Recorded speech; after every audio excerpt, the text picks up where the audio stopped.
Halo para pendengar, dimanapun kalian berada, balik ke channel Lager Christopher. Oke, dalam video kali ini kita akan kembali membahas tentang LN Isekai The Cheat. Dalam part sebelumnya kita sudah mengetahui kalau terjadi kekacauan yang cukup luar biasa dalam Isekai ini, di mana Sushakuren dan komplotannya itu nampak berhasil memukul mundur Iris, Odis, dan Master Kelinci.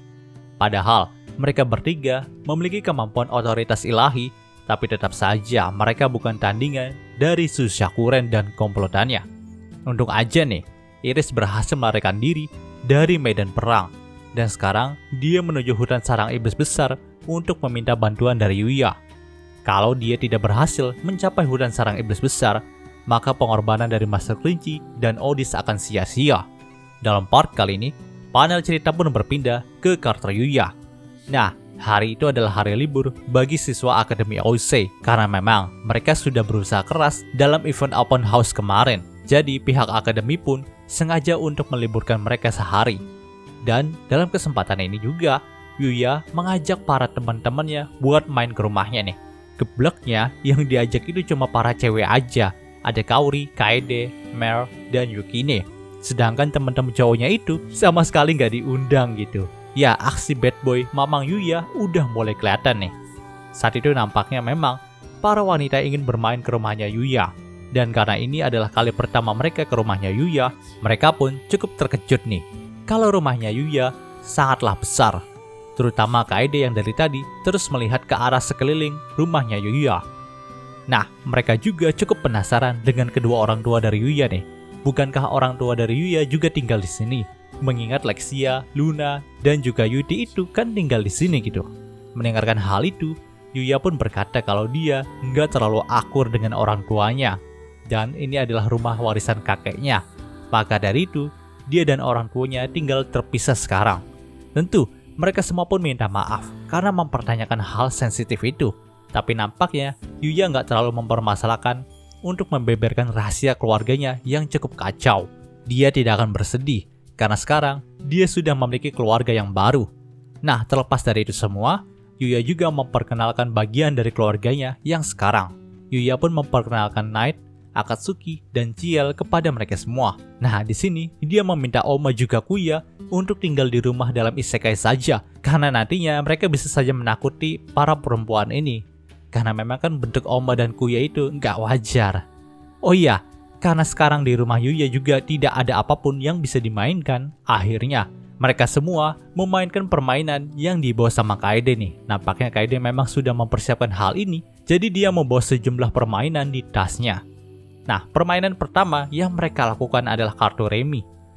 Ini adalah permainan yang mengandalkan keberuntungan dari para pemain saat mendapatkan kartu. Dan terlepas dari Yuti, yang selalu kalah sampai-sampai translatornya juga ngelawak dalam menerjemahkannya. Di sini Babang Yuya berakhir menang dalam permainan ini. Karena status keberuntungan yang dimiliki Yuya juga sangatlah besar teman-teman. Tapi nampaknya keberuntungan itu malah menjadi mimpi buruk di permainan kedua. Permainan kedua yang mereka lakukan adalah Twister. Ya, permainan yang mengharuskan para pemainnya melakukan gerakan-gerakan yang tidak wajar dan membuat mereka saling bersentuhan satu sama lain.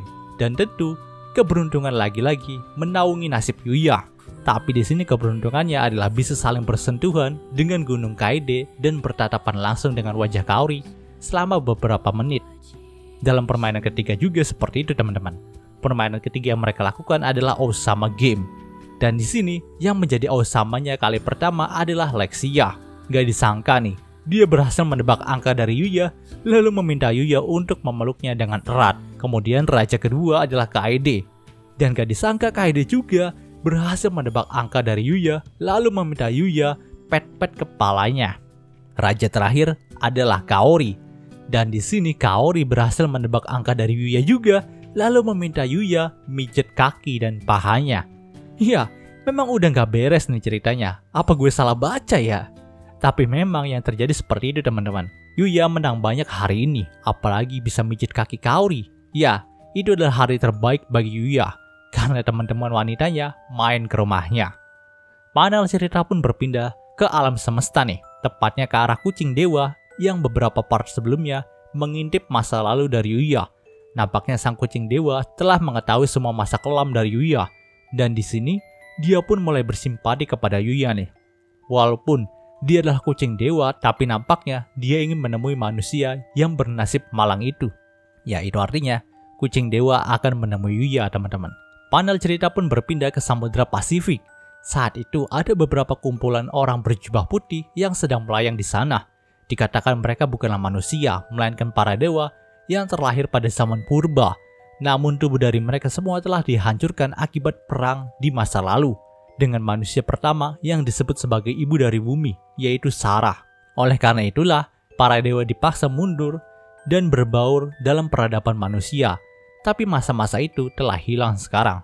Saat ini, yang ingin mereka lakukan adalah menguasai kembali dunia dengan cara menghidupkan Divine Beast mereka yang telah disegel sama Sarah. Divine Beast ini adalah makhluk buas peliharaan dewa gitu, teman-teman. Mereka juga dengar nih kalau Sarah sudah mati dan tubuhnya terbungkus oleh peti mati dan tidak pernah ditemukan lagi. For your information, peti mati Sarah itu ada di rumahnya Yuya, tepatnya di gudang kakeknya Yuya. Oke, balik lagi nih. Maka dari itulah, ini adalah kesempatan yang pas untuk mereka semua menguasai bumi.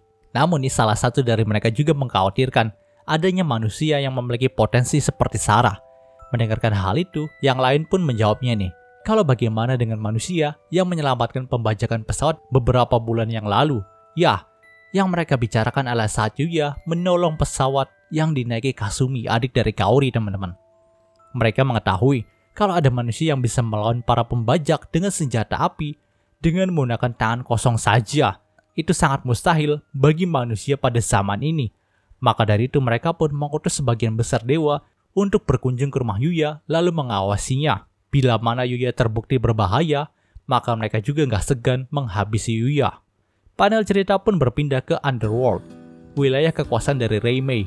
Nah, mungkin karena mereka semua tidak ada kerjaan, akhirnya Reimei dan dua anak buahnya yaitu Kinkaku dan Ikkaku malah main monopoli, teman-teman.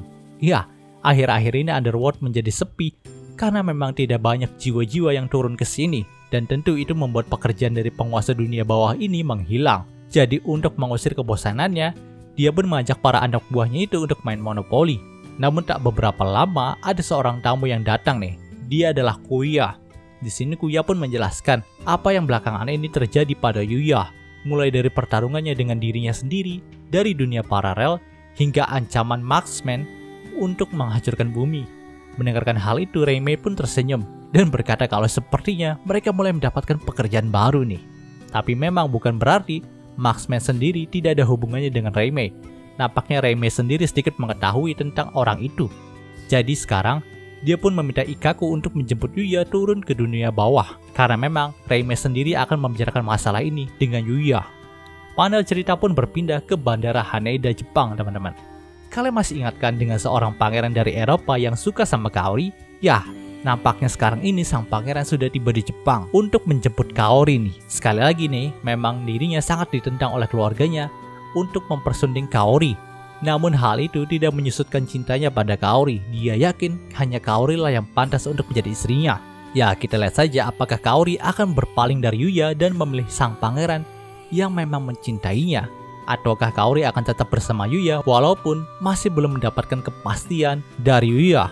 Dan cerita di part ini pun berakhir. Oke, muncul pembahasan singkat untuk Isekai Idochi kali ini. Jika kalian suka video ini, jangan lupa untuk like, comment, dan subscribe, dan juga share agar gue lebih semangat lagi dalam membuat video dalam channel ini. Terima kasih telah mendengarkan sampai detik ini. Gue Gary Christopher, signing off.